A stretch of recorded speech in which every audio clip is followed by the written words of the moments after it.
Hello everyone, welcome to all of you. आप सभी का आपके अपने प्यारे प्लेटफॉर्म पे स्वागत है। मैं पीयूष पराशर आप सभी का स्वागत करता हूं। आशा करता हूं सभी लोग अच्छे से होंगे और सभी का तैयारी काफी अच्छे से चल रहा होगा और अब तक जितने भी क्लासेस हुए हैं स्ट्रेंथ ऑफ मटेरियल के आपको समझ में आए होंगे। हम पढ़ाई कर रहे हैं सोम। सोम में न्यू चैप्टर हम स्टार्ट करेंगे, डिफ्लेक्शन ऑफ बीम। ठीक है, आप यही हेडिंग डालिए।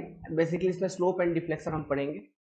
तो देखिए, मैं पहले आपको समझाने का कोशिश करता हूँ होता क्या है। डायरेक्ट चैप्टर शुरू करते हैं। इंपॉर्टेंट चैप्टर है, वेटेज वगैरह मत सोचिए। सो जितने भी चैप्टर पढ़ेंगे, जो भी टॉपिक पढ़ेंगे आजकल, किसी भी कोने से क्वेश्चन सवाल आपके परीक्षा में पूछे जाते हैं, है ना। तो इंपॉर्टेंट चैप्टर है, अगर वेटेज के हिसाब से देखोगे तो इंपॉर्टेंट। Deflection of beam. पहली बात, डिफ्लेक्शन का मतलब समझिए। जैसे ये मान लो बीम है, कैंटिलीवर बीम। एक कैंटिलीवर बीम, यहाँ पे मैंने पकड़ा हुआ है इसको, है ना। तो ये सपोर्ट मान लो और ये एंड फ्री है। तो इस तरह का जो बीम होता है उसको हम क्या जनरली कहते हैं, कैंटिलीवर। अभी कुछ लिखने का जरूरत नहीं है, सब कुछ हम अलग से अच्छे से लिखवाएंगे। इस तरह का कुछ ये बीम दिख रहा है आपको, कैंटिलीवर, ये मान लो। तो लेट्स सपोज इस कैंटिलीवर के फ्री एंड पे एक मैंने इस तरह से लोडिंग लगाया लोडिंग। तो ये लोडिंग लगाने के कारण देखो डिफ्लेक्शन हो रही है। डिफ्लेक्शन हुई, पहले देखो हॉराइजेंटल था मेंबर आपका, हॉराइजेंटल है। ये लोडिंग लगाया तो इस तरह से डिफ्लेक्शन हुई। कैंटिलीवर के फ्री एंड पे कुछ भी नहीं लिखना है, लेट्स बस पी लोड लगाया मैंने, एल लेंथ का ये कैंटिलीवर था। तो मेंबर, ये जो फ्री एंड अभी यहां पर थी, ध्यान से देखो, ये जो फ्री एंड अभी इस लेवल पे थी, डिफ्लेक्ट हुई तो कहीं ना कहीं कुछ नीचे आई। इस लेवल पे ये फ्री एंड पहुंच रही है, देखिए इस तरह से, ऐसा। और एक चीज देखो ध्यान से, जब ये डिफ्लेक्शन हो रही है तो ये जो प्रोफाइल इसका बन रहा है, ये मेंबर का, ये एक कर्व जैसा बन रहा है। देखो कर्व है, स्ट्रेट लाइन है क्या? नहीं, एक कर्व जैसा ये बेंड हो रहा है कि नहीं। तो कुछ यू इस तरह से देखिए, यू इस तरह से एक कर्व जैसा कुछ बन रहा है। तो ये जो चीज है ना, इसी को हम बोलते हैं डेल्टा डिफ्लेक्शन। आपको देखने को मिला। और एक पैरामीटर होती है, वो देखिए, ये जो कर्व जैसा इस तरह से बना, तो हॉरिजॉन्टल लाइन बनाओ, हॉरिजॉन्टल एक्सिस। यहां से ये कर्व का एंगल थीटा कितना है मेजर कर लो, तो इसको बोलेंगे डिफ्लेक्शन। ठीक है। और इसको बोलते हैं, ये जो थीटा है, slope of the member, slope of the member, या फिर स्लोप ऑफ द डिफ्लेक्टेड से। समझ में आ रही है बात? तो यही चीज हमें निकालनी है for different beam under different loading conditions. जैसे कैंटिलीवर है, फिक्स्ड एंड बीम के केस में निकालनी है, सिंपली सपोर्टेड बीम के केस में निकालनी है। अलग अलग तरह का लोडिंग उस पर लगेगा, है ना। तो under different types of loading, what are the values of deflection and slope at different location. जैसे यहाँ पे फ्री एंड पे मैंने आपको बताया, हो सकता है सवाल में आपसे पूछा हो कि यहाँ पर बताइए, इस जगह पर यहाँ पे कोई सेक्शन है एक्स एक्स, यहाँ पर बताइए डेल्टा कितना, या यहाँ पे बताइए मेंबर का ये थीटा कितना, स्लोप कितना। कुछ भी, एनीथिंग दे कैन आस्क। हाँ, पूछे यही दो, स्लोप एंड डिफ्लेक्शन। समझ में आ रही है बात? तो ये चीज हमें देखनी है। तो ये दो टर्म आपको क्लियर हो गए, समझ गए आपने कि what is slope, what is deflection. Slope मतलब ये डिफ्लेक्टेड शेप जो है उसका स्लोप। एक चीज और स्लोप, देखो ध्यान से रिलेट करना। मैं लोडिंग लगा रहा हूं, डिफ्लेक्ट हुआ, एक कर्व जैसा बना, डिफ्लेक्ट हुआ, तो इसका कुछ डिफ्लेक्शन मिल रहा है और मेंबर का कहीं ना कहीं स्लोप मिल रहा है। कर्व है तो कर्व का स्लोप कांस्टेंट होता है क्या? नहीं, लेंथ के अलावा चेंज होगा। तो यहाँ पे थीटा कुछ और, यहाँ पे थीटा कुछ और, यहाँ पे थीटा कुछ और, यहाँ पे थीटा कुछ और, ये चेंज होगी, है ना। जैसे फ्री एंड पे जो थीटा है और जो दूसरा थीटा मैंने दिखाया, ये मान लो कोई थीटा 1 है, ये कोई थीटा 2 हो सकता है। Both this theta will be not equal. Curve है, कर्व का स्लोप चेंज होते रहता है ना। तो थीटा वेरी करेगा, जैसे डेल्टा वेरी कर रहा है along the length, theta will also very. Delta भी वेरी कर रहा है ना। वहां पे डिफ्लेक्शन डेल्टा 1 है मान लो, यहाँ पर ये सॉरी 2 लिया है, तो यहाँ पे डेल्टा 2 है, ये डेल्टा 1। और देखने से ही पता चल रहा है कि delta 1 is greater than delta 2, है ना। तो ये जो डिफ्लेक्शंस वगैरह होते हैं, स्लोप वगैरह होते हैं, ये कोई जरूरी नहीं है कि कांस्टेंट रहे मेंबर में, ये वेरी भी कर सकते हैं। एक चीज ये समझ लिया, ठीक है। समझते चलो मेन चीजें, मेन मेन बातों को। अभी लिखने की जरूरत नहीं है, जब तक नहीं बोलूं तब तक कुछ नहीं लिखना, ठीक है। दूसरा चीज समझिए, लोड लगा रहा हूं, डिफ्लेक्ट हुई, लोड को रिमूव कर दिया, अपने ओरिजिनल पोजीशन पे आ गई। क्यों आ गई? क्योंकि ये जो लोडिंग है, ये लोडिंग मैंने लगाया विद इन इलास्टिक लिमिट, और with in elastic limit loading लगाने के कारण जो भी डिफॉर्मेशन वगैरह मेंबर में दिखा वो डिफॉर्मेशन हो गई वैनिश जब मैंने लोड को रिमूव कर दिया। अब ये डिफॉर्मेशन किस डायरेक्शन में है तुम देखो, ट्रांसवर्स डायरेक्शन में। याद करो हमने आपको एक्सिस बता रखा था इस तरह से, किसी मेंबर पे एक्सिस हमने 3 एक्सिस इस तरह से बता रखे थे। ये एक एक्स एक्सिस बता रखे थे, ये एक वाई एक्सिस बता रखे थे, है ना, और ये तुम्हारा जेड एक्सिस हो गया जो कि विड्थ के अलॉन्ग जनरली कट करता था। तो यहाँ पे जो डिफॉर्मेशन हो रहा है अंडर लोड, मान लीजिए लोड लगाया, जो डिफॉर्मेशन हो रहा है ये वाई एक्सिस के अलाउ हो रहा है, चाहे नीचे अगर देखो तो वाई एक्सिस के नीचे अलोंग हो रहा है, ऊपर अगर देखो मान लो अगर लोडिंग में ऐसे ऊपर से लगा रहा हूं तो इस तरह से डिफ्लेक्ट होगा मेंबर, है ना, तो डिफॉर्मेशन ऊपर तुम्हें देखने को मिला, तो वाई एक्सिस के अलोंग ही है ना, तो ये डिफॉर्मेशन है ट्रांसवर्स डिफॉर्मेशन। और ये जो भी डिफॉर्मेशन वगैरह हो रहे हैं, स्लोप एंड डिफॉर्मेशन जो भी आपको मिल रहा है, these are within elastic limit. मतलब जैसे ही हम लोड को रिमूव करेंगे ये डिफॉर्मेशन भी वैनिश हो जाएंगे, क्योंकि सोम में हम पढ़ाई करते हैं loading with in elastic limit. जो भी काम हो रहा है, जो भी लोड वगैरह लगा रहा है सोम के अंदर, विद इन इलास्टिक लिमिट है, ये सारे डिफॉर्मेशन वगैरह सब विद इन इलास्टिक लिमिट है। और ये डिफॉर्मेशन बहुत बड़े नहीं होते हैं, मैग्नीट्यूड में बहुत छोटे छोटे डिफॉर्मेशन होते हैं, बहुत छोटे छोटे एमएम में होते हैं, समझ रहे हैं, मुश्किल से मुश्किल 1.5 से 2 सेंटीमीटर ऐसा डिफॉर्मेशन, एकदम छोटा छोटा deformation, elastic deformation. Load remove हुआ वो डिफॉर्मेशन भी वैनिश, मतलब member will attain its original shape and size. ये चीजें हैं, ठीक है। डिफॉर्मेशन तुमको समझ में आ गया क्या, ट्रांसवर्स डायरेक्शन, ठीक है। एक्सियल डिफॉर्मेशन या लॉन्गिट्यूडनल डिफॉर्मेशन, देखो हमने हुक्स लॉ के को अप्लाई करके हमने निकाला था PL/AE, तो वो था एक्सियल या लॉन्गिट्यूडनल डायरेक्शंस में, but these are in transverse direction. तो ट्रांसवर्स एक्सिस कौन कौन सा, ये वाई एक्सिस और जेड एक्सिस, ये दोनों ही एक्सिस को हम जनरली ट्रांसवर्स डायरेक्शंस कहते हैं, ट्रांसवर्स डायरेक्शन, ठीक है। और ये जो एक्स एक्सिस है इसको हम बोलेंगे लॉन्गिट्यूडनल डायरेक्शंस,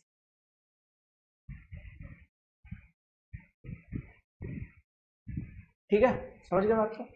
तो यहाँ पे अभी y एक्सिस के अलावा तो समझ गए, लेकिन z एक्सिस के अलावा क्या, मान लो लोडिंग ऐसे लग रहा है तो इस तरह से डिफॉर्मेशन होगा, या ऐसे लग रहा है तो ऐसे डिफॉर्मेशन हो गया, ये z एक्सिस के अलावा डिफॉर्मेशन हो रहा है कि, तो ये भी ट्रांसवर्स एक्सिस है, समझ में आ रही है बात, ठीक। तो ये सारे बात आपने समझा क्या, जो भी हम पढ़ रहे हैं ट्रांसवर्स डायरेक्शन में डिफॉर्मेशन का पढ़ रहे हैं, लॉन्गिट्यूडनल हमने पढ़ चुका है, जो भी डिफॉर्मेशन वगैरह है ये विद इन इलास्टिक लिमिट है, और इनकी वैल्यूज काफी मैग्नीट्यूड्स, मतलब वैल्यू मतलब मैग्नीट्यूड इनके काफी कम होते हैं। लोड को जैसे रिमूव करेंगे ये डिफॉर्मेशंस भी वैनिश हो जाएंगे इस तरह से। स्लोप एंड डिफॉर्मेशंस वगैरह कोई जरूरी नहीं है कांस्टेंट रहे, ये अलोंग द लेंथ मेंबर के ऊपर वेरी करेगा, है ना, ये सब बातें आपने सीखा। और स्लोप क्या होता है, डिफ्लेक्शन क्या होता है, ये चीज आपने विजुअलाइज किया, देखा डायग्राम की मदद से, ठीक है। अब सुनिए बात, रीजन पता करो। रीजन मतलब ये जो ट्रांसवर्स डायरेक्शन में डिफॉर्मेशन वगैरह हो रहा है ये किस कारण से हो रहा है, कुछ ना कुछ फोर्स वगैरह लग रहा होगा ना, तो वो फोर्स क्या, जिस डायरेक्शन में डिफॉर्मेशन उस डायरेक्शन में फोर्स होना चाहिए, मतलब ट्रांसवर्स डायरेक्शन में डिफॉर्मेशन मतलब ट्रांसवर्स डायरेक्शन में फोर्स, तो ट्रांसवर्स डायरेक्शन में फोर्स, ये फोर्स क्या है, शियर फोर्स, ये फोर्स क्या है, शियर फोर्स। अब इस फोर्स के कारण मेंबर में बेंडिंग मोमेंट भी है कि नहीं है, इस फोर्स के कारण मेंबर में आपका बेंडिंग मोमेंट भी है कि नहीं है, समझ में आ रहा है।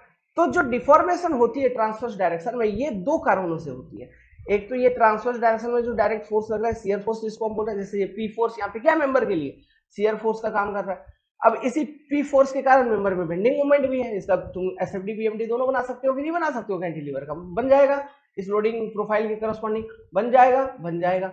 तो शियर फोर्स के कारण एक डिफॉर्मेशन, बेंडिंग मोमेंट के कारण एक डिफॉर्मेशन। अब बात सुनो मेन, जो deformation due to shear force होती है ये बेंडिंग मोमेंट के कारण जो डिफॉर्मेशन मिलती है उससे काफी ज्यादा कम होती है। जो deformation due to shear force है ये deformation due to bending moment से काफी कम है।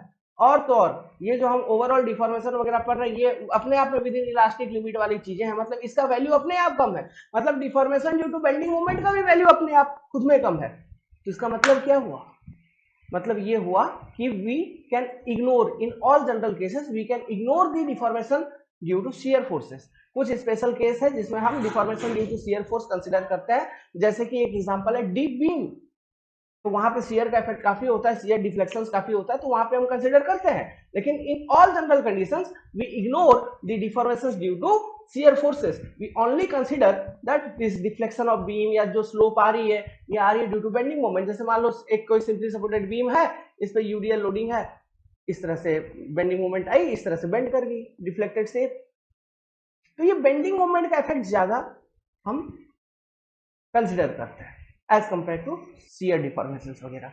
ठीक है, तो शियर डिफॉर्मेशंस वगैरह को यहाँ पे नेग्लेक्ट कर दिया जाता है इन ऑल जनरल केसेस, जब तक कि अलग से आपको बताया नहीं है कि कंसीडर करना है, तब तक आप क्या समझेंगे कि जो भी डिफॉर्मेशन वगैरह है it is basically due to bending moment. ठीक, ये बात क्लियर है? कुछ लिखना नहीं है, सब लिखवाया हूं, है ना, सब लिखवाएंगे नोट्स, मैं बोलूंगा लिखने के लिए तभी लिखना, अभी कुछ नहीं लिखना, सुनो सुनो चीजों को सुनो, ये स्टार्टिंग का बेस है चैप्टर का, सुनिए। अब एक चीज और देखो, ये स्लोप एंड डिफॉर्मेशन वगैरह आपको थोड़ा सा आइडिया तो क्लियर हो गया। जैसे यहाँ पे फिक्स्ड एंड सपोर्ट था बाबू,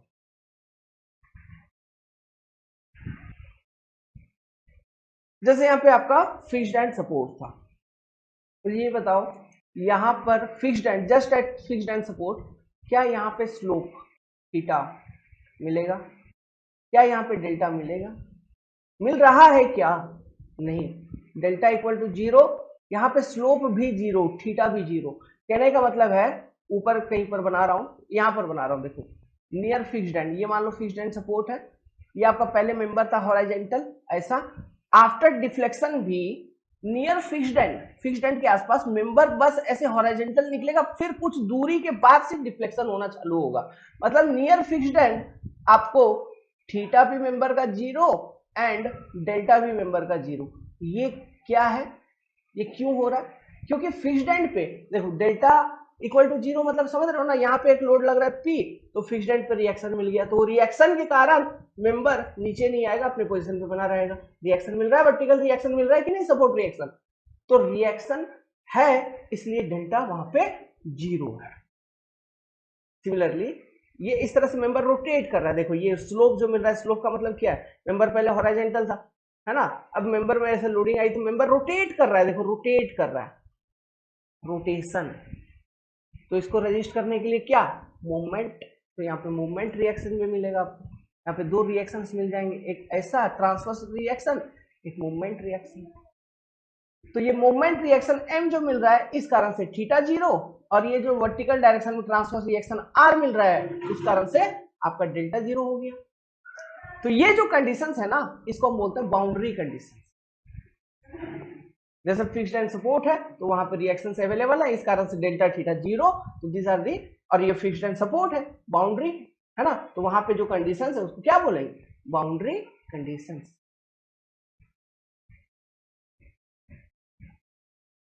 समझ में आ रहा है? स्ट्रक्चर की भाषा में इसको हम बोलते हैं बाउंड्री कंडीशंस। एक चीज और सुनो, मान लो कोई एक बीम है, मेंबर वगैरह है, तो मेन चीज हमको क्या करना होता है, मेन चीज हमको उसका एसएफडी पीएमडी बनाना है। तो एसएफडी पीएमडी, कोई भी लोडिंग प्रोफाइल है कोई मेंबर के ऊपर, बीम के ऊपर, तो उसका हमको एसएफडी पीएमडी प्लॉट करना है। Shear force diagram, variation diagram, bending moment variation diagram in the beam हमको फाइंड आउट करनी है। मतलब क्या करेंगे हम, तो फाइंड आउट करने के लिए हमको सबसे पहले सपोर्ट रिएक्शन कैलकुलेट करना होगा ना, तब जाके उसके बाद एसएफडी पीएमडी के इक्वेशंस को लिखेंगे और फिर हम वेरिएशन डायग्राम प्लॉट करते हैं एसएफडी पीएमडी का, आपने ये देख रखा है। तो जब हम सपोर्ट रिएक्शन निकालेंगे तो हमारे पास क्या है, इक्वेशन, इक्विलिब्रियम इक्वेशन, कौन सा, स्टैटिक इक्विलिब्रियम इक्वेशन, क्या क्या, summation of forces in vertical direction zero, एक मोमेंट इक्विलिब्रियम इक्वेशन है ना, और तीसरा equation summation of forces in horizontal direction zero. ये तीन इक्विलिब्रियम इक्वेशन हमारे पास जनरली हम यूज करते थे और फिर निकाल लेते थे सपोर्ट रिएक्शन। अब ध्यान दो एक बार, मान लो इनडिटर्मिनेट स्ट्रक्चर है, डिटर्मिनेट एंड इनडिटर्मिनेट स्ट्रक्चर समझ में आ रहा है आपको? डिटर्मिनेट स्ट्रक्चर मतलब ऐसे स्ट्रक्चर जिनका सपोर्ट रिएक्शन हम केवल सपोर्ट रिएक्शन या फिर अननोन सपोर्ट रिएक्शन, आपका ये जिनका वैल्यू आपको निकालना है उसको हम जनरली अननोन सपोर्ट रिएक्शन कहते हैं। जिसमें डिटर्मिनेट स्ट्रक्चर ऐसा स्ट्रक्चर जिसमें अननोन सपोर्ट रिएक्शन केवल और केवल इक्विलिब्रियम इक्वेशंस को अप्लाई करने पर निकल जा रही हो, तो डिटर्मिनेट हो गया, तो निकल गया सपोर्ट रिएक्शन बस just by using equilibrium equations. उसके बाद एसएमडी वीएमडी आपने प्लॉट कर लिया, जो भी एनालिसिस करना है आपने कर लिया। जैसे सिंपली सपोर्टेड बीम होता है, कैंटिलीवर वगैरह होता है, ये सारे डिटर्मिनेट स्ट्रक्चर है। बट जैसे फिक्स्ड एंड बीम लेके चलो, फिक्स्ड एंड बीम दोनों बगल फिक्स्ड एंड है ना, इस पे कोई भी लोडिंग हो, यहाँ पे 3 सपोर्ट रिएक्शन, यहाँ पे 3 सपोर्ट रिएक्शन, इक्विलिब्रियम इक्वेशन लगाओगे तो कोई 3 सपोर्ट रिएक्शन निकलेगा, बाकी 3 अननोन रह गए, तो इनडिटरमिनेसी बाय 3 डिग्री है ना। तो ये जो 3 अननोन सपोर्ट रिएक्शंस हैं, इसको हम कैसे निकालें? इसको निकालने के लिए और एक नया तरीके का इक्वेशन आपको मैंने बता रखा था कि हम कंपैटिबिलिटी कंडीशंस को यूज करते हैं, कंपैटिबिलिटी इक्वेशंस को यूज करते हैं। तो कंपैटिबिलिटी इक्वेशंस आते कहां से हैं? इन्हीं बाउंड्री कंडीशंस को ऑब्जर्व करते हुए। स्ट्रक्चर हम देखेंगे, कोई बाउंड्री कंडीशन अगर मेरे को मिल गया तो उसके तहत में कंपैटिबिलिटी लगा दूंगा। यहाँ पे बाउंड्री कंडीशन कैसा मैं जान रहा हूँ, फिक्स्ड एंड सपोर्ट है, ठीक, इसलिए वहां पर स्लोप नहीं होगा, मेंबर थीटा 0 होगा। तो मैं थीटा का इक्वेशन लिखूंगा इस पूरे स्ट्रक्चर के लिए, और थीटा इक्वल टू 0 यूज करूंगा मैं at fixed end support, and वहां से कुछ अननोन निकल जाएगा, क्योंकि जो भी स्लोप डिफ्लेक्शन वगैरह ये कहीं ना कहीं फोर्सेस के कारण ही तो है, फोर्सेस के कारण ही तो है। तो वहां से तो वही अननोन फोर्स के टर्म्स में लिख दूंगा थीटा एंड डेल्टा का इक्वेशन, बाउंड्री कंडीशन लगाऊंगा डेल्टा 0 थीटा 0, यही तो इक्वेशन हो गया कंपैटिबिलिटी इक्वेशन। मतलब स्ट्रक्चर को देखते हुए वहां जो कंडीशंस हैं उसके अनुकूल, उसके कंपैटिबल में हमें इक्वेशंस को लिखना है। This such type of equations are compatibility equation which are used to find out the unknown support reactions, जो कि नहीं निकले हैं इक्विलिब्रियम इक्वेशंस को अप्लाई करने के बाद। समझ में आ रही है? तो एक आइडिया दिया आपको, यूज करेंगे हम लोग जब स्ट्रक्चर वगैरह पढ़ेंगे, है ना, तो वहां पे मैं आपको बताऊंगा कंपैटिबिलिटी कंडीशन, या फिर यहीं पर इसी वाले चैप्टर में आपको काफी आइडिया हो जाएगा इस तरह के कंपैटिबिलिटी इक्वेशंस को यूज करने का। ठीक है, तो ये सारा कुछ बेसिक इंट्रोडक्शन मैंने आपको दिया। अब देखिए इस चैप्टर में हमको करना क्या है बेसिकली, ये ओवरऑल एक इंट्रोडक्शन हो गया, अभी कुछ लिखवाऊंगा, उसके बाद मैं आपको स्टैंडर्ड केस, स्टैंडर्ड रिजल्ट दूंगा। मतलब जैसे कैंटिलीवर बीम है, कैंटिलीवर बीम पे अलग अलग लोडिंग लगा के, पॉइंट लोड कभी लगा के, कभी यूडीएल लगा के, कभी ट्रायंगुलर लोडिंग लगा के, अलग अलग लोडिंग लगा के एक स्टैंडर्ड रिजल्ट दूंगा for slope and deflection value at this free and, simply supported beam के ऊपर, उसी तरह फिक्स्ड एंड बीम के ऊपर अलग अलग मैं आपको स्टैंडर्ड रिजल्ट दे दूंगा। हमें उन फॉर्मूला को याद रखना होगा, उन फॉर्मूला का डेरिवेशन कैसे होता है ये चीज मैं आपको सिखाऊंगा, क्योंकि मेरे को आपको बतानी है मेथड्स। मेथड भी है हमारे पास, जैसे डबल इंटीग्रेशन मेथड पढ़ेंगे, मैकुले मेथड पढ़ेंगे, मोहर्स एरिया मेथड पढ़ेंगे, है ना। तो ये कुछ मेथड्स हैं। तो ये मेथड बेसिकली यहाँ से कन्वेंशनल क्वेश्चन आते हैं, लेकिन इन मेथड से कुछ ऑब्जेक्टिव क्वेश्चंस भी कभी आ सकते हैं। मेथड जानकारी होना चाहिए, तो मैं आपको मेथड समझाऊंगा, एक एक एग्जांपल करवा दूंगा, ठीक है वो चीज। इसके बाद हम क्या करेंगे, मैं आपको 2 प्रिंसिपल और बताऊंगा, एक बताऊंगा सुपरपोजिशन प्रिंसिपल, एक बताऊंगा मैक्सवेल रेसिप्रोकल थ्योरम। इन दोनों को यूज करके इतना सारा क्वेश्चन सॉल्व करेंगे by using this standard formula की मत पूछो। मैं जो स्टैंडर्ड फार्मूला चार्ट आपको दूंगा वही इंपॉर्टेंट है, समझ गए बात को। चलिए आपको धीरे धीरे चैप्टर जब आगे बढ़ेगी, है ना, तब आपको समझ में आ जाएगा ऑटोमेटिकली। बड़ा इंटरेस्टिंग चैप्टर है, आप अभी फीलिंग आ ही गया होगा। ओके, ऑब्जेक्टिव समझे कि नहीं, निकालना क्या है, स्लोप एंड डिफ्लेक्शन, ये बाउंड्री कंडीशन का लॉजिक समझे, है ना। जैसा कि यहाँ पे फिक्स्ड एंड सपोर्ट का बाउंड्री कंडीशन बताया, अगर सिंपली सपोर्ट होता, मान लो सिंपली सपोर्ट है ना, हिंज सपोर्ट है, तो इसका बाउंड्री कंडीशन क्या होगा, मान लो यहाँ पे लोडिंग लगा है, तो अगर हिंज है तो ये रोटेट कर जाएगा ना बाबू, इस तरह से रोटेट कर गया। लेकिन क्या मतलब लोडिंग लगा यहाँ पे और ये हिंज था तो इस तरह से रोटेट कर गया। लेकिन एक चीज बताओ, ये बस सपोर्ट के बाद रोटेट किया, ठीक है, और मेंबर भी ये स्ट्रेट रहेगा, कर्व नहीं होगा, ये मेंबर भी स्ट्रेट होगा, मतलब रोटेट किया बस ऐसा। मतलब यहाँ पे मोमेंट रिएक्शन m बराबर 0 है, m बराबर 0 है, इसलिए यहाँ पे आपको थीटा मिला, that is theta not equal to 0 but delta equal to 0। Deflection नहीं होगा, क्यों, support reaction r not equal to 0। समझ गए बात को, ठीक है। और यहां पे ये चूंकि ये स्ट्रेट लाइन है, this is your straight line, straight line, और यहां पे इस केस में ये क्या था, कर्व, इस केस में ये था कर्व, लेकिन यहाँ पे इस केस में वो था स्ट्रेट लाइन, तो इसलिए इसका स्लोप कहीं पर भी देखोगे थीटा विल बी कांस्टेंट। यहाँ पे थीटा क्या है, कांस्टेंट होगा, हो जाएगा। समझ में आ रही है? डेल्टा भले ही लेंथ के लॉन्ग चेंज हो रहा है, लेकिन स्ट्रेट लाइन का स्लोप क्या होता है, कांस्टेंट, तो कांस्टेंट स्लोप। ओके, तो चलिए एक काम करिए, आप वीडियो को पॉज करेंगे, चैप्टर का हेडिंग डालिए, मतलब चैप्टर का नाम डालिए। आप ऐसा डालिए, मैं तो डिफ्लेक्शन ऑफ बीम लिखा हूं, आप slope and deflection of beam लिखिए, slope and deflection of beam, chapter का नाम डालेंगे। और ये डायग्राम्स आप एज ए इंट्रोडक्शन, क्योंकि जो समझाया है वही चीज आपके दिमाग में कनेक्ट होगा, तो ये डायग्राम्स पहले आप बनाओ, इसके बाद हम लोग चीजों को लिखेंगे। ध्यान देना, डिफ्लेक्शंस वगैरह जो भी हम यहाँ पे देख रहे हैं ट्रांसवर्स डायरेक्शन में हम निकालना यहाँ पे सीख रहे हैं। फिर मैंने एक चीज आपको ये बताया कि ये सारे इलास्टिक डिफॉर्मेशंस वगैरह हैं, मतलब लोड रिमूव करेंगे तो ये डिफॉर्मेशंस वगैरह भी वैनिश हो जाएंगे। फिर एक चीज मैंने आपको ये भी बताया कि डिफॉर्मेशन वगैरह जो भी यहाँ पे हो रहा है वो दो कारणों से होता है, एक तो बेंडिंग मोमेंट के कारण, एक तो शियर फोर्स के कारण। तो जो बेंडिंग मोमेंट के कारण डिफॉर्मेशन है उसी को वैल्यू दिया जाता है बेसिकली, क्योंकि शियर फोर्स के कारण जो डिफॉर्मेशन है एक तो वो मैग्नीट्यूड उसका बहुत कम होता है ना, और बेंडिंग मोमेंट के कारण जो डिफॉर्मेशन है उसका मैग्नीट्यूड अपने आप में कम है, और शियर फोर्स के कारण जो डिफॉर्मेशन है उसका मैग्नीट्यूड बेंडिंग मोमेंट के कारण जो डिफॉर्मेशन है उससे भी कम है। तो इसलिए जनरली इसको नेग्लेक्ट किया जाता है, शियर फोर्सेस के कारण जो भी डिफॉर्मेशन वगैरह तब तक इसको कंसिडर नहीं करेंगे जब तक कि स्पेशल बताया नहीं गया हो, जैसे डीप बीम वगैरह होता है तो वहां पे इसको कंसिडर किया जाता है। ठीक है, बस यही सब चीजें। आप वीडियो पॉज करके बनाइए इसको, फिर लिखते हैं आगे की बात। वेल चलिए इसको लिखना चालू करिए, वो वाला पेज में जो कंटेंट था उसको आपने लिख लिया होगा, इसको लिखिए। Transverse deformation and slope of deflected shape is objective of this chapter. इस चैप्टर का ऑब्जेक्टिव अपना ये है कि हमें ट्रांसवर्स डिफॉर्मेशन एंड स्लोप, जो डिफ्लेक्टेड शेप आपको मिल रहा है, जो मैंने ये बताया था आपको डिफ्लेक्टेड शेप, तो इसमें जो स्लोप है वो स्लोप आपको निकालनी है। All deformation and slope is elastic in nature, that is as loading from the member is removed, deformation get removed। जैसे ही आप लोडिंग को रिमूव करेंगे डिफॉर्मेशन भी रिमूव हो जाती है। ठीक है, नेक्स्ट आगे बढ़ते हैं।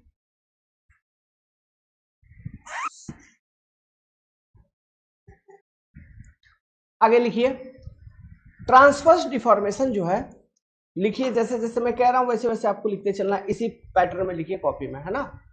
ये पेज थोड़ा जूम हो गया, पता नहीं, इसको मैं कम करने का कोशिश कर रहा हूं लेकिन हो नहीं रहा है। लिखिए, ट्रांसवर्स डिफॉर्मेशन जो है वो डेल्टा एसएफ है, that is deformation due to shear force and deformation due to bending moment, दो चीजें लिखा। चूंकि ये इलास्टिक की नेचर अपने आप है ना, तो इलास्टिक डिफॉर्मेशन वगैरह बहुत कम होते हैं। उसके ऊपर से डेल्टा एसएफ जो है that is transverse deformation due to shear force is far less than transverse deformation due to bending moment. Hence this particular deformation, that is transverse deformation due to shear force, can be neglected in our analysis of slope and deflection unless and until it is stated। ठीक है, वही चीज हमने लिखा है, आगे लिखिए। as deflection due to bending moment bm is itself very small, ये अपने आप में बहुत छोटा है, hence deflection due to shear force is negligible and neglected in maximum case। ठीक है, note in case of deep beam, कहां पे, डीप बीम में shear deformation, shear के कारण जो डिफॉर्मेशन होता है ट्रांसवर्स डिफॉर्मेशन इस एंड hence considered, इसलिए उसे हम कंसिडर भी करते हैं। Note in case of deep beam shear deformation is significant and hence it is considered। लिख लिया, कंटेंट बन गया। ओके, अब जो चीजें मैं यहां से आपको लिखवाऊंगा, standard result, some important formula, ये फॉर्मूलाज काफी इंपॉर्टेंट है ना। मैं चाहता तो ऑनलाइन सीधा सीधा इसका स्टैंडर्ड फॉर्मूला चार्ट है लाके कॉपी पेस्ट करके यहाँ पे दिखा देता, नहीं, बट मैं आपको डिफ्लेक्टेड शेप वगैरह बना के एक्सप्लेन करते हुए फॉर्मूला लिख के दिखाऊंगा ताकि आपको हैबिट होने की, है ना। तब एक आध दो बार फॉर्मूला लिखेंगे तो आपको याद हो जाएंगे, बाकी जब हम क्वेश्चन सॉल्विंग करेंगे तब तो आपको पूरा का पूरा चीज याद हो जाएगा। बाकी इन फॉर्मूलाज को कैसे डिराइव किया जाता है उसका भी पूरा का पूरा आइडिया मैं आपको दूंगा अलग अलग मेथड के माध्यम से। ठीक है, घबराने का नहीं जब तक मैं, चलो देखो, कैंटिलीवर्स, कैंटिलीवर मतलब समझ रहे हो, एक तरफ फिक्स रहेगा दूसरा एंड फ्री है, तो ये आपका फिक्स्ड एंड है, मान लो A, this is your free end B. Let's suppose ये जो फ्री एंड है इस पर एक मूवमेंट लग रहा है ऑफ मैग्नीट्यूड m, जो फ्री एंड है उस पर एक मूवमेंट लग रहा है मैग्नीट्यूड m, और ये बीम का जो लेंथ है let's suppose this length is l। तो ये मूवमेंट m लगने के कारण देखिए मूवमेंट लग रहा है, ध्यान देना फ्री एंड पे मूवमेंट लग रहा है। मान लो ये कैंटिलीवर है, एक एंड पे फिक्स कर दिया, इस एंड पे मूवमेंट लग रहा है। मूवमेंट मतलब मैं रोटेट कर रहा हूँ गाइस, पूरी रोटेशन मूवमेंट यार, रोटेट करवा रहा हूँ। एरो जिधर है उधर रोटेशन होगा, एरो नीचे है तो रोटेट करेगी ऐसे। तो ये जो रोटेशन ऐसे हो रही है मतलब कौन सा रोटेशन है, क्लॉकवाइज रोटेशन हो रहा है। ये मूवमेंट है ना क्लॉकवाइज, देखो इसका घड़ी के दिशा में घूम रही है ना ये इस तरह से, ये क्लॉकवाइज है ना। तो क्लॉकवाइज रोटेशन भी हो रहा है। क्लॉकवाइज रोटेशन मतलब इमेजिन करो ये फ्री एंड पहले यहाँ पे था, अब रोटेट हुआ तो फ्री एंड यहाँ पे आ गया। मतलब इसका जो कुछ डिफ्लेक्टेड शेप आप बनाओगे वो कुछ इस तरह से बनेगा ऐसा। ध्यान दो फिक्स्ड एंड के आसपास हमने मेंबर को लगभग हॉराइजेंटल रखा, फिर यहां से डिफ्लेक्टेड शेप चालू हुआ। यहाँ पे ये हॉराइजेंटल होने का क्या मतलब है, थीटा इक्वल टू 0 और डेल्टा इक्वल टू 0। कहां पे, पॉइंट ए पे। क्यों, due to presence of reaction, due to presence of movement reaction, transverse reaction and movement reaction MR, इनके प्रेजेंस होने के कारण यहाँ पे slope 0 and deflection 0। But free end पे ऐसा नहीं है, यहाँ पे आपको ये फ्री एंड जो है पॉइंट बी, वहां से उठ के ये आपको यहाँ पे बी डैश दिख रहा है। तो इतना का ट्रांसवर्स डायरेक्शन में डिफॉर्मेशन हुआ, डेल्टा बी। ठीक, अब स्लोप निकालोगे, स्लोप हम जस्ट निकाल रहे हैं फ्री एंड पे। तो इमेजिन करो ये कर्व है इस तरह से, तो जो पॉइंट बी है यहाँ पर, तो यहाँ पर एक आप लाइन ड्रॉ करिए पहले, हॉराइजेंटल लाइन। और जिस कर्व है ना, तो कर्व पे स्लोप निकालने का तरीका क्या होता है, हम टेंजेंट ड्रॉ करते हैं। जिस भी पॉइंट पे हमको स्लोप निकालना है उस पॉइंट पे टेंजेंट ड्रॉ किया। तो पॉइंट बी पे स्लोप निकालना इस कर्व में, इस डिफ्लेक्टेड शेप में, तो यहां से ऐसे टेंजेंट एक ड्रॉ किया, दिस इज योर टेंजेंट, है कि नहीं, tangent, tangent at point B, ये ड्रॉ किया। फिर ये हॉराइजेंटल ड्रॉ किया, हॉराइजेंटल। फिर यहां से मेजर कर लिया कि ये एंगल कितना है, थीटा पी। तो ये जो थीटा पी है इसी को हम कहेंगे स्लोप, और वो जो डेल्टा पी है उसको हम बोलेंगे डिफ्लेक्शन। तो जो फॉर्मूला निकल के आता है इस पर्टिकुलर केस में कि जब एक कैंटिलीवर है और फ्री एंड पे एक कोई मूवमेंट लग रहा है मैग्नीट्यूड m का, तो जो डेल्टा होती है, सबसे पहले थीटा लिखो बाद में डेल्टा लिखो। थीटा जो होती है, थीटा एट बी जो होगी वो होगी ml upon EI, basic formula ml upon EI। जो डेल्टा होगी वो होगी delta at B ml square by 2EI। ये हो गया आपका ml अपॉन EI और ये हो गया ml स्क्वायर अपॉन 2EI। अब इन फॉर्मूला को नोट करते हुए, ध्यान देते हुए एक चीज हम ये कह सकते हैं, देखो ये आपका तो हुआ स्लोप का इक्वेशन, थीटा माने स्लोप ना बाबू, this is your equation for slope. Delta माने डिफ्लेक्शन ना बाबू, this is your equation for deflection. Theta का जो इक्वेशन है इसमें देखो 1 डिग्री, डेल्टा का जो इक्वेशन है यहाँ पे 2 डिग्री हो गया। मतलब थीटा का इक्वेशन से 1 डिग्री हायर हमेशा डेल्टा का इक्वेशन होगा। समझ रहे हो बात को, that is equation of deflection is always 1 degree higher than equation of slope. कहने का क्या मतलब है, अगर dy बाई dx को हम क्या बोलते हैं, स्लोप बोलते हैं ना डिफरेंशियल फॉर्म में, तो d2y by dx2 equal to हो जाता है इक्वेशन फॉर डिफ्लेक्शन।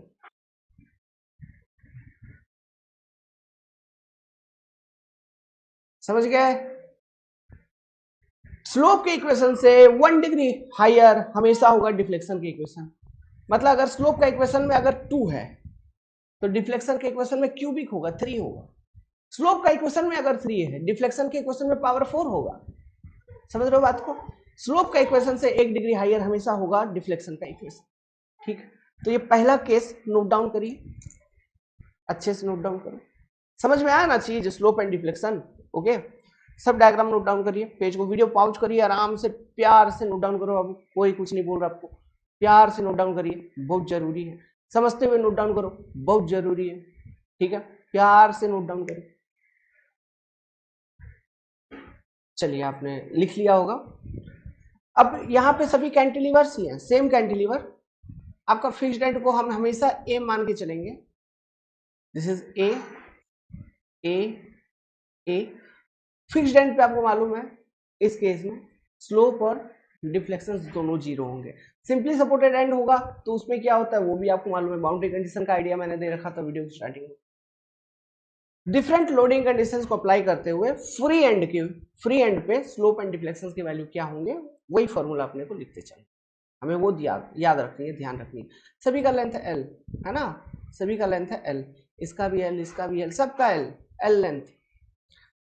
पहला वाला लोडिंग केस जो फ्री एंड है, फ्री एंड क्या है तुम्हारा बी, इसको भी लिख लो यार, क्या कंफ्यूजन रखोगे, लिखिए लो।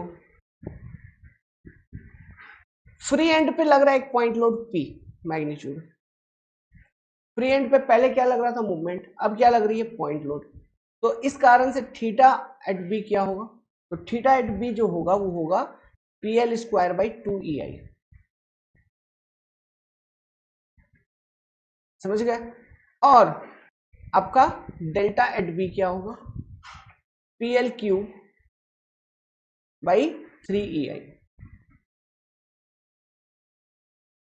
एक चीज देखो, मूवमेंट वाला इक्वेशन जो था पहले क्या था, डेल्टा इक्वल टू, इससे पहले sorry theta equal to ml by EI था ना, ऐसा कुछ था।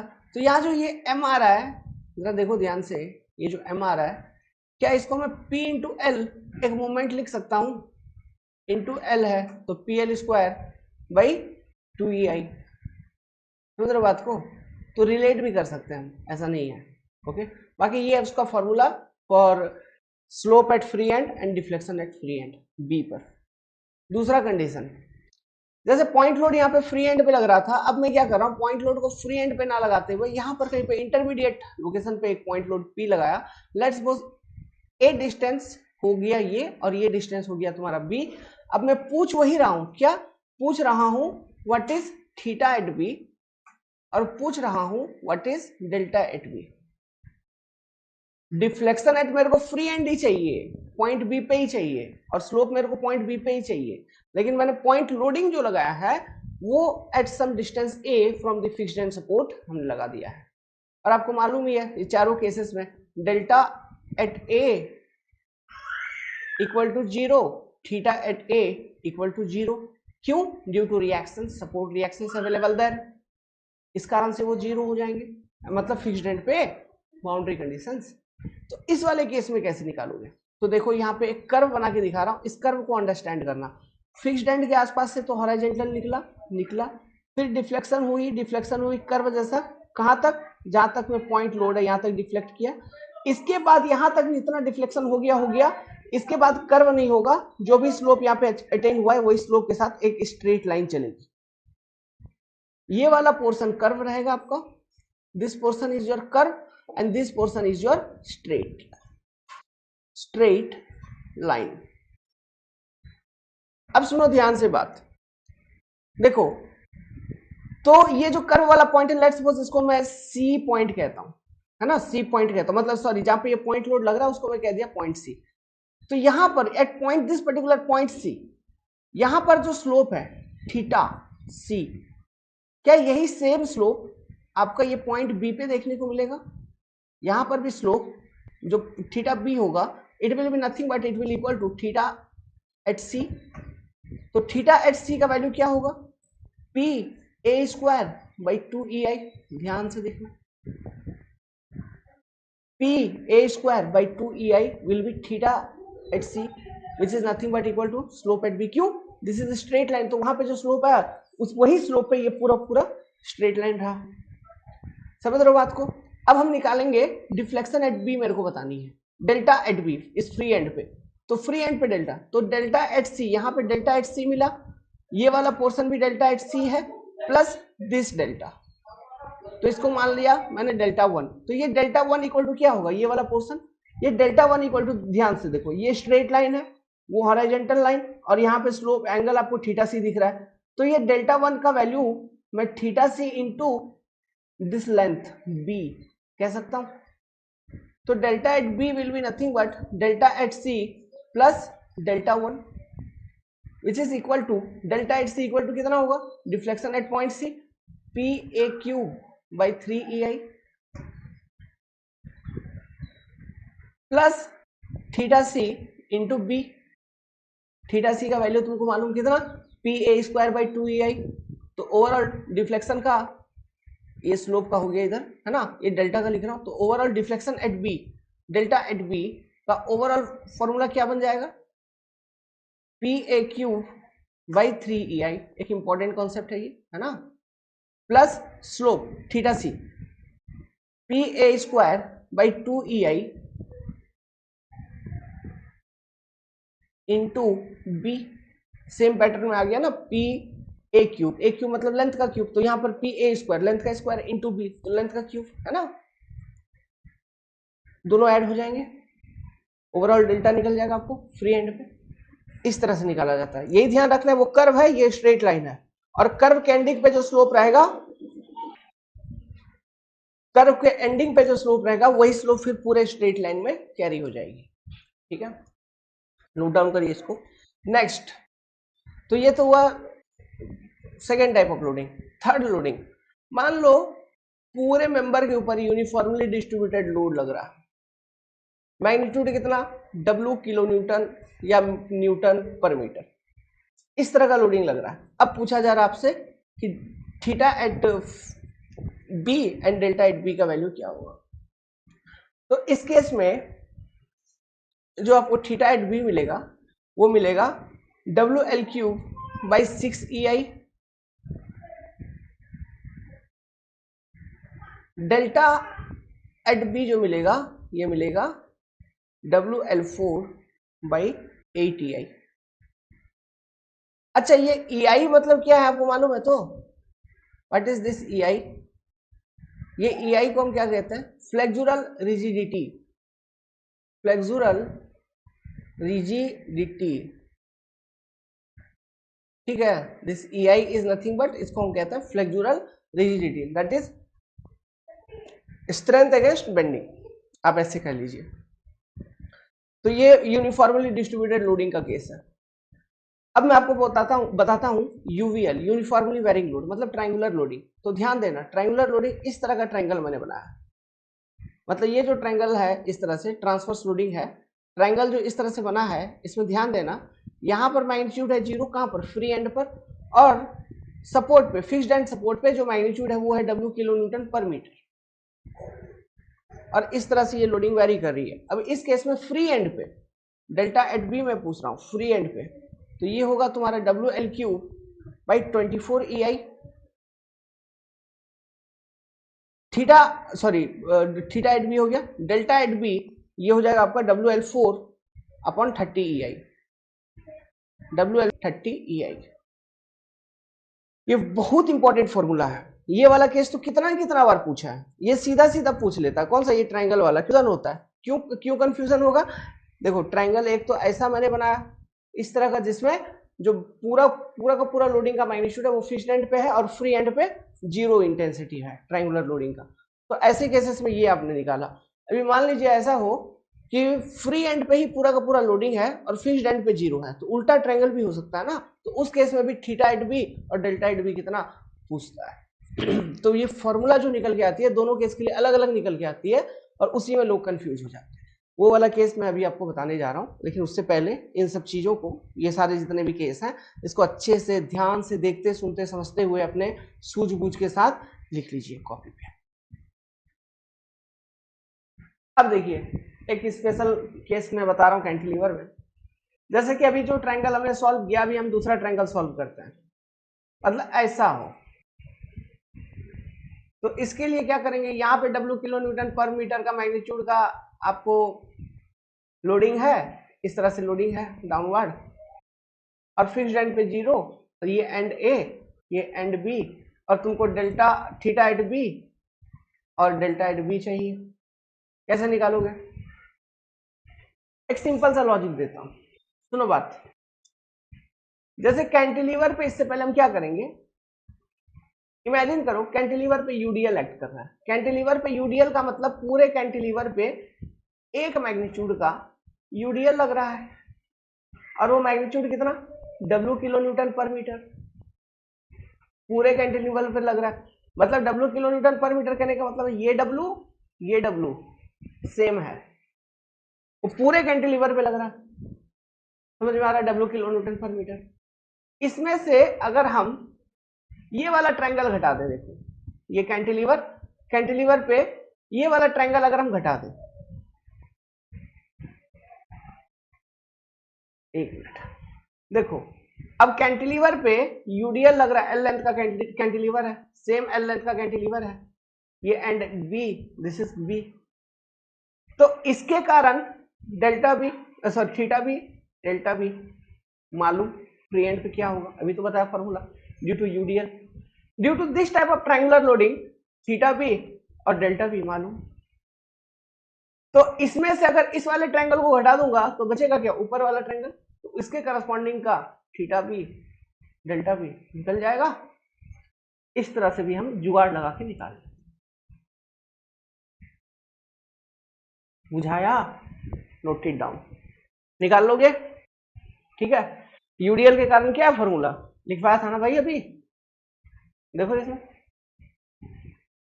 आने दो, ये देखो यूडीएल के कारण, यूडीएल को आप वैसे भी दिखा सकते हैं, ऐसे भी दिखा सकते हैं, यूडीएल के कारण theta B equal to W L cube by 6EI और delta B equal to W L 4 by 8EI लिखवाया था।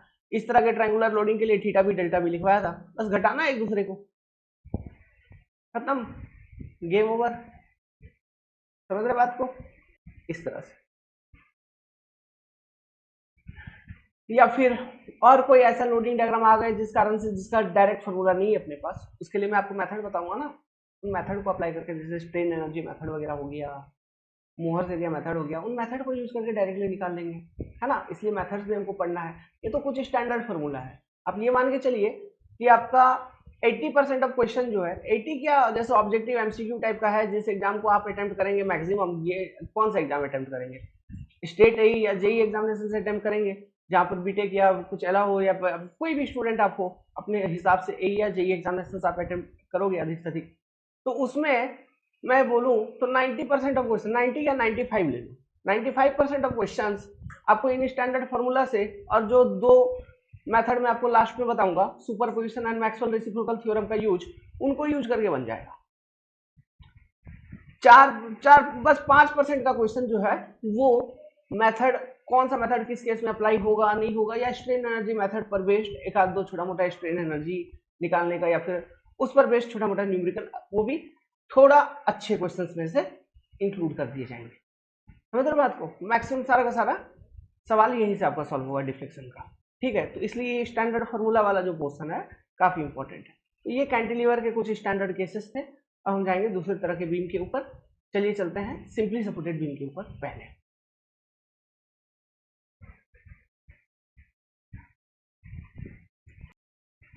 सिंपली सपोर्टेड बीम, ये देखिए आपका सिंपल सपोर्ट्स के ऊपर एक बीम रखा हुआ है, लेट्स सपोज ये बीम का लेंथ है L, इसका भी लेंथ है L, दोनों सिंपली सपोर्टेड बीम है। लेट्स सपोज पहला वाला केस में, है ना, ये एंड आपका A मान लीजिए, ये एंड B है ना, this is and A, this is and B। पहला वाला केस में सेंटर पे एकदम एट सेंटर एक पॉइंट लोड लग रहा है P, है ना, ये P कहां पे लग रहा है, L/2 पे। तो loading is symmetrical, loading is symmetrical कह सकते हैं, कैसे, बीचों बीच लग रहा है मतलब सिमेट्रिकल लोडिंग कंडीशन है। सिंपली सपोर्टेड बीम का बाउंड्री कंडीशन मैंने आपको बता रखा है, क्या बता रखा है मैंने बाउंड्री कंडीशन आपको, कि वहां पे डिफ्लेक्शंस नहीं होंगे बट स्लोप तो आपको देखने को मिलेगा, क्योंकि मोमेंट रिएक्शन प्रेजेंट नहीं होता है इसलिए। तो अंडर पॉइंट लोड जो इसका इलास्टिक रूप में जो बेंडिंग होगा वो कुछ इस तरह से होगा, यहां पे आपको स्लोप देखने को मिलेगा थीटा ए, यहां पे आपको स्लोप देखने को मिलेगा थीटा बी। तो ये जो स्लोप है थीटा ए थीटा बी, इसकी वैल्यूज क्या है ये आपको बताने हैं। तो ये चूंकि लोडिंग सिमेट्रिकल है तो थीटा ए बराबर होगा थीटा बी का, और इसका वैल्यू क्या होगा, इसका वैल्यू होगा आपका PL² बाई, बहुत इंपॉर्टेंट फॉर्मूला ये 16EI। Under point load maximum deflection आपको देखने को मिलेगी कहां, अगर लोडिंग सिमेट्रिकल है तो पॉइंट लोड के नीचे ही आपको जो डिफ्लेक्शन देखने को मिलेगा वो होगा डेल्टा मैक्सिमम। यही डिफ्लेक्शन की वैल्यू होगी डेल्टा मैक्स, है ना। पॉइंट लोड के जस्ट नीचे जो डिफ्लेक्शन आपको देखने को मिलेगा that will be your maximum deformation या डिफ्लेक्शन। ओके,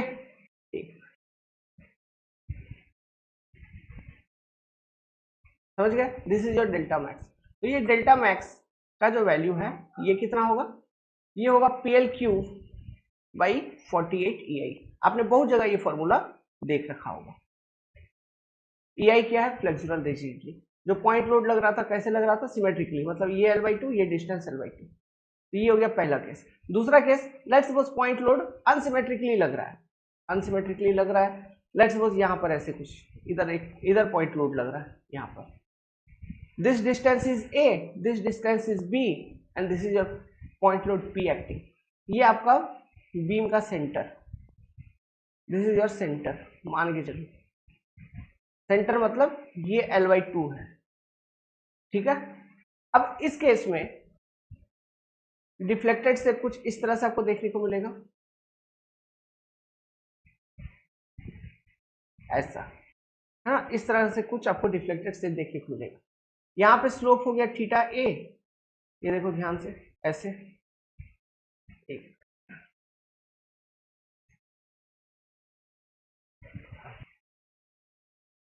और यहाँ पे स्लोप हो गया आपका थीटा बी। ओके, ये तो स्लोप हो गया।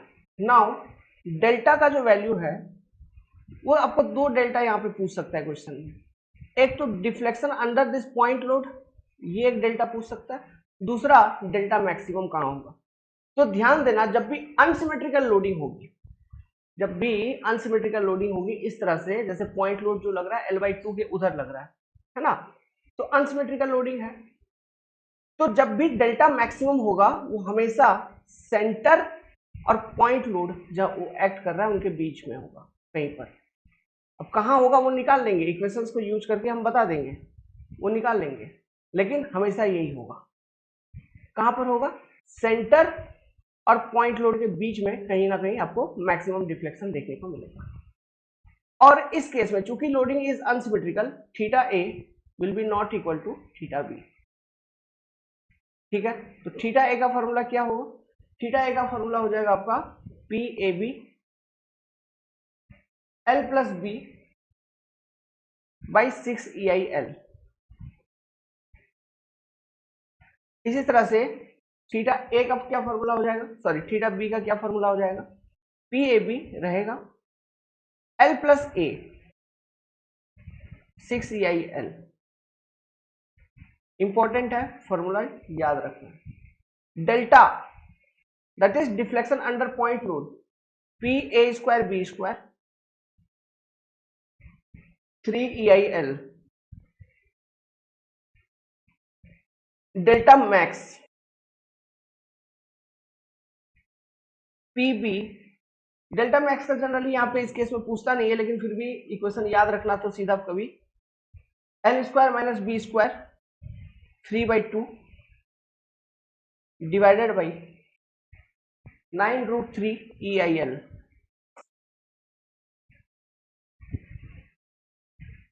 ये फॉर्मूला है डेल्टा मैक्स का। डेल्टा मैक्स थीटा ए थीटा बी। आपको यहाँ पे जो बेसिक फॉर्मूला याद रखनी है वो याद रखनी है थीटा ए थीटा बी।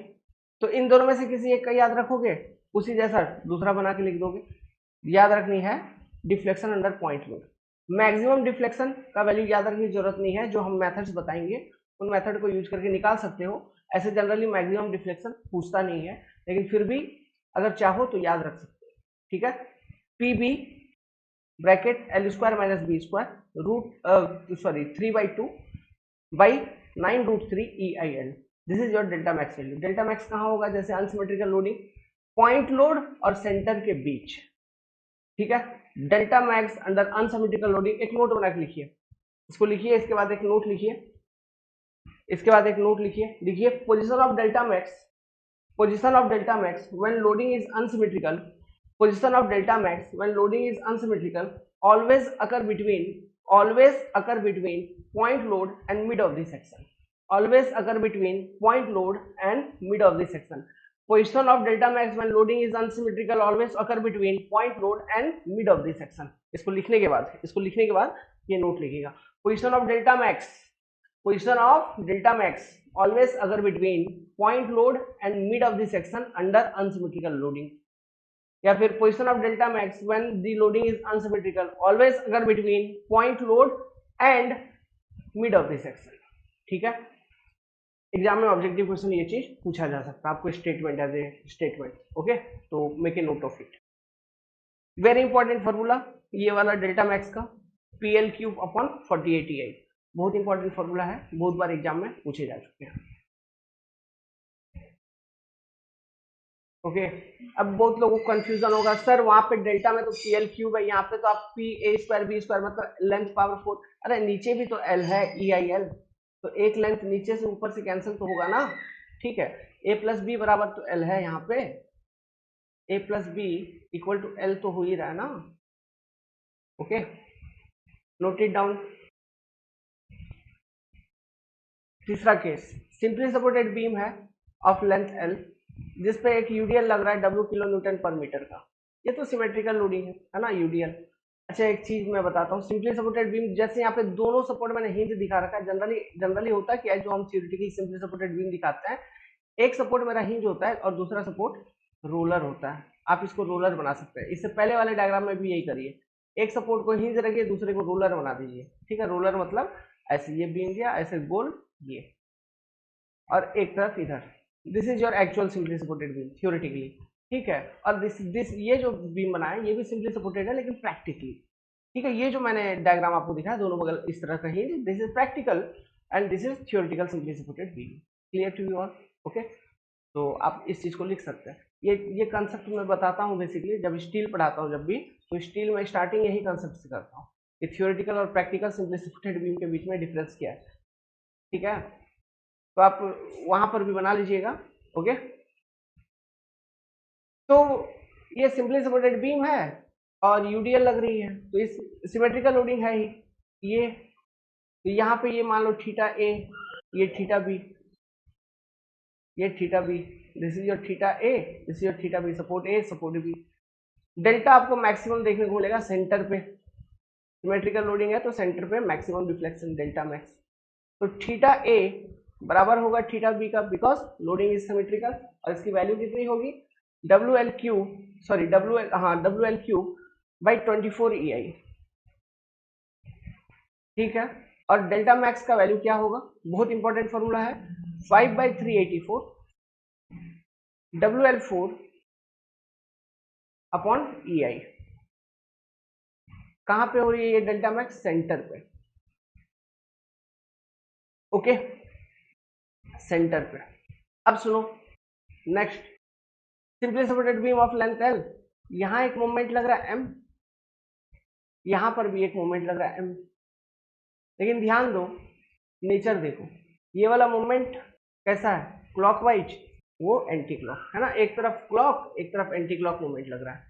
तो एक तरफ क्लॉक एक तरफ एंटी क्लॉक लग रहा है, मतलब समझना, इसका कंफ्यूजन होता है, यही विजुअलाइजेशन है. एक तरफ इस तरफ, जैसे यहाँ पे सिंपली सपोर्टेड बीम है, इस तरफ क्लॉक लग रहा है, इस तरफ एंटी क्लॉक लग रहा है. तो ये जो एंटी क्लॉक मोमेंट लग रही है, मेंबर को एंटी क्लॉक रोटेट करवाने की कोशिश करेगी, ऐसे मेंबर को ऐसे रोटेट करवाने की कोशिश करेगी. मतलब ये वाला जो हॉरिजॉन्टल पोर्शन है ना, ये ऐसे नीचे आने की कोशिश करेगा. एंटी क्लॉक रोटेशन देखो, ये हॉरिजॉन्टल था, एंटी क्लॉक डायरेक्शन में रोटेट किया मेंबर, है ना. सिमिलरली ये मेंबर को क्लॉकवाइज रोटेट करवाने की कोशिश करेगी. तो ये एक मिनट यार, तो ये क्लॉकवाइज डायरेक्शन में ऐसे नीचे आएगी ये मेंबर. मतलब मेंबर पहले हॉरिजॉन्टल था, ये क्लॉकवाइज ऐसे रोटेट हुआ. इसको कनेक्ट कर दो ऐसे, ये होगा इस तरह से कुछ डिफ्लेक्टेड शेप आपको देखने को मिलेगा. एक लेट मी कनेक्ट दैट. इस तरह से कुछ आपको ये डिफ्लेक्टेड शेप देखने को मिल जाएगी यहाँ पर, है ना. तो ये मोमेंट लग रहा है, दिस इज योर मोमेंट, क्या, clock, sorry anti clock. This moment is your anti clock, anti clock. ये विजुअलाइजेशन बहुत जरूरी है. This is your clock moment. यहाँ पे मेंबर रोटेटेड क्लॉकवाइज, ये लिख लो, clockwise rotation of member. Imagine हो रहा है ना, पहले हॉरिजॉन्टल था, ऐसे बेंड हुआ इस तरफ, तो ये रोटेशन मेंबर का कैसा, क्लॉकवाइज। वहां पे देखो, पहले हॉरिजॉन्टल था, ऐसे बेंड हुआ, तो ये रोटेशन मेंबर का कैसा, एंटी क्लॉक। ठीक है, तो क्लॉकवाइज मूवमेंट के कारण मेंबर रोटेट करेगा क्लॉकवाइज डायरेक्शन में, एंटी क्लॉक मूवमेंट के कारण मेंबर रोटेट करेगा एंटी क्लॉक डायरेक्शन में। ठीक है, एंटी क्लॉक। तो यहाँ पे ये आपका मान लो सपोर्ट ए है, ये सपोर्ट बी है, तो this is your theta B, this is your theta A. तो दोनों बगल तो मोमेंट एम एम लग रहा है, तो इस कारण से, और डेल्टा आपको मैक्सिमम सेंटर पे मिलेगा, यहाँ पर भी L/2 पे डेल्टा मैक्स। ठीक है, एट L/2। तो यहाँ पे थीटा ए का वैल्यू कितना और थीटा बी का वैल्यू कितना, सिमेट्रिकल है दोनों, मतलब सेम मूवमेंट है, सिमेट्रिकल टाइप ऑफ लोडिंग है, तो ये वैल्यू हो जाएगा ml/2ei। और डेल्टा मैक्स जो कि सेंटर पे आपको मिल रही है, L/2 पे आपको मिल रही है, इसकी वैल्यू हो जाएगी ml²/8ei। Note it down. ये सब फॉर्मूला स्टैंडर्ड रिजल्ट हैं, बहुत काम के हैं। ओके, ये सब ध्यान रखना है। सिंपली सपोर्टेड बीम का ही केस देखिए, केस नंबर ई। मान लो किसी एक पर्टिकुलर एंड पे मूवमेंट लग रहा है, यहाँ पे लग रहा है मूवमेंट, तो मेंबर इस तरह से बेंड करेगा, इस तरह से इसकी डिफ्लेक्शन होगी, यहाँ पे आपको थीटा भी देखने को मिलेगा। ठीक है, इधर आपको स्लोप यहाँ पर भी देखने को मिलेगा थीटा ए। ठीक है, और यहाँ पर कहीं पे डेल्टा मैक्स देखने को मिलेगा। ये जो डेल्टा मैक्स होगा, ये कहां पर होगा, वो वाला एंड जिस एंड पे मूवमेंट नहीं लग रहा है, उस पर्टिकुलर एंड से L/√3 पे होगा। ध्यान देना, उस पर्टिकुलर एंड से L/√3 पे होगा। एक एंड पे इधर मूवमेंट लग रहा है, तो यहाँ पे जिस एंड पे मूवमेंट लग रहा है उस एंड का slope will be equal to ml/3ei। जिस एंड पे मूवमेंट नहीं लग रहा है, मतलब सामने वाला एंड, एंड ए, उसका slope theta A is equal to theta b/2, आधा, सीधा सीधा। तो आधा मतलब ml/6ei। बहुत इंपॉर्टेंट कंसेप्ट है, ये चीज ध्यान रखना, स्ट्रक्चर में काफी यूज होता है। जिस एंड पे मूवमेंट लग रहा है उसका स्लोप ml/3ei, जिस एंड पे मूवमेंट नहीं लग रहा है उसका स्लोप इस एंड का आधा। मतलब वो कम रोटेट कर रहा है, जिस एंड पे मूवमेंट लग रहा है वो एंड ज्यादा रोटेट किया, और जिस एंड पे मूवमेंट नहीं लग रहा है वो कम रोटेट किया। कितना रोटेट, कितना कम, 50% कम, उसका आधा रोटेट किया। यही बात है। और ये डेल्टा मैक्स कहाँ पे लग रही है, जिस एंड पे मूवमेंट नहीं लग रहा है उस एंड से L/√3 पे, और ये डेल्टा मैक्स का जो वैल्यू होगा बाबू, वो होगा ml²/9√3ei। याद रहेगा, याद रखने का ये सब स्टैंडर्ड केसेस है। अब चलो, अब एक मूवमेंट में लगा देता हूं L/2 पे, यहाँ पे लगा दिया एक मूवमेंट ऐसा, इस तरह का, ये डिस्टेंस है तुम्हारा, ये सिमेट्रिकल लगा दिया, मान लो L/2 L/2। ये एंड है मान लो ए, जहां पे मूवमेंट लगा वो उसी को मैंने बोल दिया बी, और इस दूसरे वाले एंड को मैंने बोल दिया सी। अब इस केस में डिफ्लेक्शन कैसे होगा, देखो, ये तुम्हारा सिंपली सपोर्टेड बीम, तुमने मूवमेंट यहां पर ऐसे लगाया, यहां पर ऐसे लगाया, मतलब ये वाला जिधर मूव है, जिधर एरो है, सोचो उधर वाले मेंबर को, उधर वाले पोर्शन को वो दबाएगा, तो दूसरा वाला उठेगा। तो यहाँ पर जो डिफ्लेक्शन होगी मेंबर की, वो कुछ इस तरह से होगी। देखो, ये वाला उठेगा तो ये वाला दबेगा, इस तरह से मेंबर कुछ डिफ्लेक्ट करेगी। समझ में आ रहा है। इस बी पॉइंट पे तुम एक टेंजेंट ड्रॉ करो, ये मैंने ड्रॉ कर लिया टेंजेंट, इस पॉइंट बी पे एक टेंजेंट मैंने ड्रॉ किया। Okay, this is the tangent. अब यहां से मैंने स्लोप ये थीटा, इसको मैंने कह दिया स्लोप थीटा बी, इसको भी मैंने कह दिया यहाँ पे theta B. This is your theta A, this is your theta C, theta C. ठीक है, delta at point B equal to 0, theta at A will be equal to theta at C, मतलब ये दोनों थीटा इक्वल होंगे, कौन सा, theta at A point A and theta at point C, और ये इक्वल कितना होंगे, इसकी वैल्यू होंगे ml बाई 24 EI, 24 EI।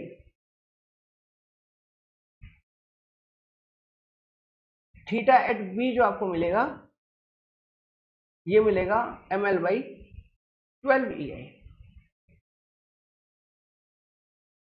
मतलब सिंपली ये ऊपर वाला रूल अप्लाई किया है, जहां पर मूवमेंट लग रही है वहां पे स्लोप 0, उसके सामने में आधा, तो ml बाई 12 EI इधर, तो उसका आधा ml बाई 24 EI उस तरफ और इस तरफ। समझ में आ रहा है? रोटेशन ध्यान देना, कौन किधर मेंबर रोटेट कर रहा है, किस एंड का स्लोप किधर है, किधर क्लॉकवाइज है किधर एंटी क्लॉकवाइज है, ये चीज आपको ध्यान देना है। ये सब चीजें भी पूछ सकते हैं एग्जाम में, क्लॉक एंटी क्लॉक वगैरह, है ना। तो आपको इसलिए मैंने यहाँ पे एरो वगैरह बना के दिखाया, जैसे यहाँ पे एंड ए पे मेंबर इस तरह से ऊपर गया, ऊपर गया मतलब पहले हॉरिजॉन्टल था, ऊपर गया मतलब स्लोप इज एंटी क्लॉक, ठीक है। ऐसा जैसे एंड सी पे मेंबर हॉरिजॉन्टल था, उसका नीचे गया मतलब स्लोप इज दिस। अच्छा ये स्लोप भी एंटी क्लॉक, और ये जो स्लोप है यहाँ पर भी एंटी क्लॉक मिल रहा है, समझे, ये दोनों एंटी क्लॉक है ना, this both are anti clock, anti anti. और यहाँ पे देखो कहाँ पर ये theta B equal to theta B तुम्हारा एक तरफ इधर क्लॉक उधर भी क्लॉक, थीटा बी यहाँ जो मिल रही है ये मिल रही है क्लॉक, क्योंकि मूवमेंट लग रहा है तुम्हारा कैसा, क्लॉकवाइज। मूवमेंट भी तो क्लॉकवाइज है, ध्यान से देखो मूवमेंट भी तो क्लॉकवाइज लग रहा है, तो रोटेशन जो होगा मेंबर का बी पॉइंट पे due to this particular movement, वो भी तो क्लॉकवाइज होना है, हुआ क्लॉकवाइज। समझे क्या, नोट इट डाउन।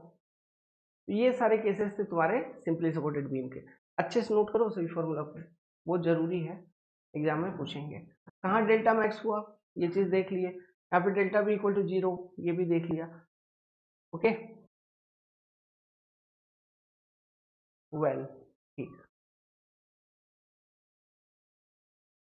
अब चलते हैं फिक्स्ड एंड बीम, इसमें कुछ केसेस हैं, ज्यादा अपने को ध्यान रखना नहीं है, जो केसेस है शुरू किया है।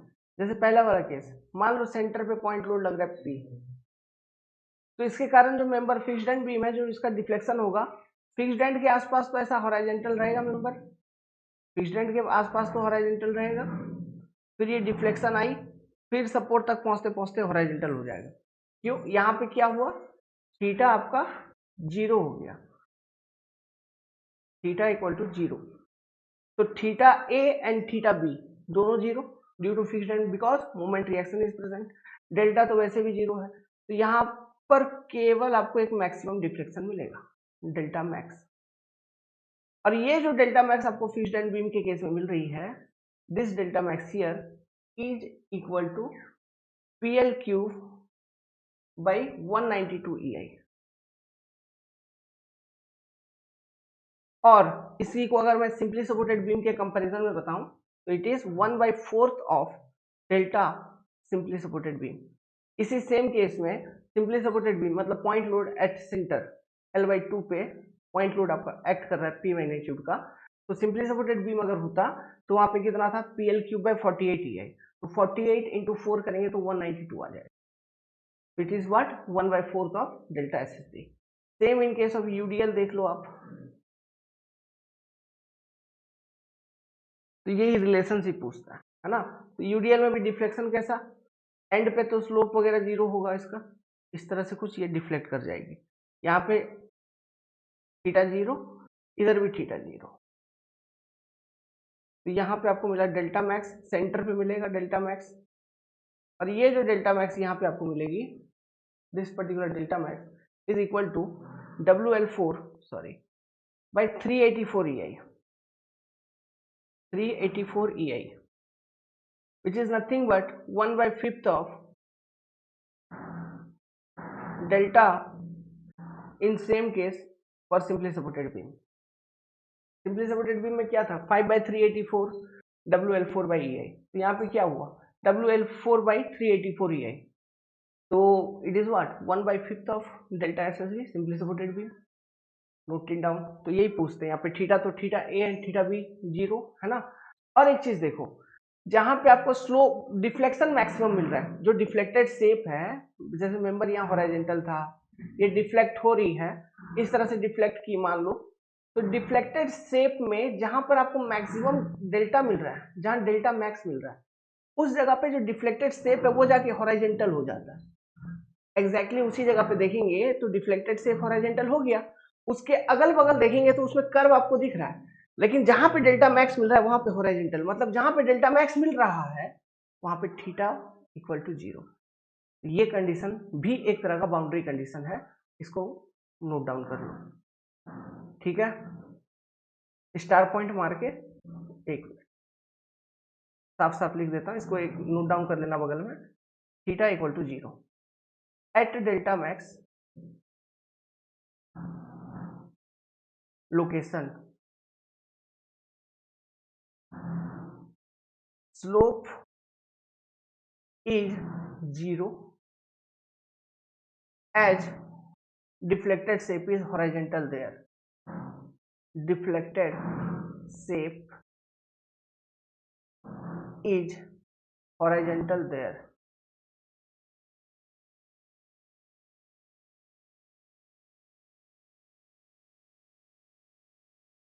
समझे क्या, समझ में आया क्या, आ गया आई थिंक, मेरे को भी समझ में आ गया। गर्मी, गांव में हूँ, लाइन फटाफट चला जाता है, एसी तो मेरे रूम में इधर है नहीं, गांव में हम लोग रहते नहीं है यार, ये मेरा पैतृक संपत्ति है, लगभग 3 साल पे आना हुआ है मेरा यहाँ पे अभी। ओके, बिहार है, I am native, my native is from Bihar only, तो लगभग 3 साल पे आने का हुआ है। तो कुछ सामान वामान नहीं रखे, नया ही घर बनाए थे, सामान वामान ऐसे कुछ रखे नहीं है, क्योंकि रहते नहीं है, जब रहने लगेंगे बुढ़ापे में 60+ होंगे, अगर भगवान का कृपा हो तो फिर आएंगे पैतृक लोकेशन पे। ऐसे मैं सोच भी रहा हूँ अपने मदर फादर को शिफ्ट कर दूँ उनके पैतृक लोकेशन पे यहाँ पर, और हम लोग रहें शहर में, लेकिन वो लोग भी, वो भी संभव नहीं है यार, वो भी जब बुजुर्ग हो जाएंगे, बहुत सारा मैं भी सोचता हूँ। आप अभी ये सोच लिए, ये सब चीज़ आपको समझ में आ गया, ठीक। इसी के साथ इस वीडियो को मैं यहाँ पे एंड करता हूँ। नेक्स्ट हम क्लास जल्दी इसका चालू करेंगे, थोड़ा सा हमको लू भी लग गया था, इसलिए बीच में क्लास डिले हो गया था, अब ठीक हो गए हैं फिजिकली, तो अब क्लास को कंटिन्यू रखेंगे, ठीक है। तुम जल्दी खत्म कर देंगे आपका ये चाबी, ये तो मोटा मोटी अब खत्म हो गया, अब 40-50 क्वेश्चन सॉल्व करवाऊंगा, मान लो 40-50 नहीं, इतने ऐसे अलग अलग वैरायटी ऑफ क्वेश्चन सॉल्व करवा दूंगा, चैप्टर एकदम दिमाग में, समझे। अब हम देखेंगे जो नेक्स्ट टॉपिक होगा इसी चैप्टर में आगे, methods to find out the deflections. Double integration method से स्टार्ट करेंगे, मैकुले मेथड करेंगे, डबल इंटीग्रेशन करेंगे, स्ट्रेन एनर्जी करेंगे, मोहर्स थ्योरम करेंगे, है ना, ये सब मेथड्स हम देखेंगे एक एक करके।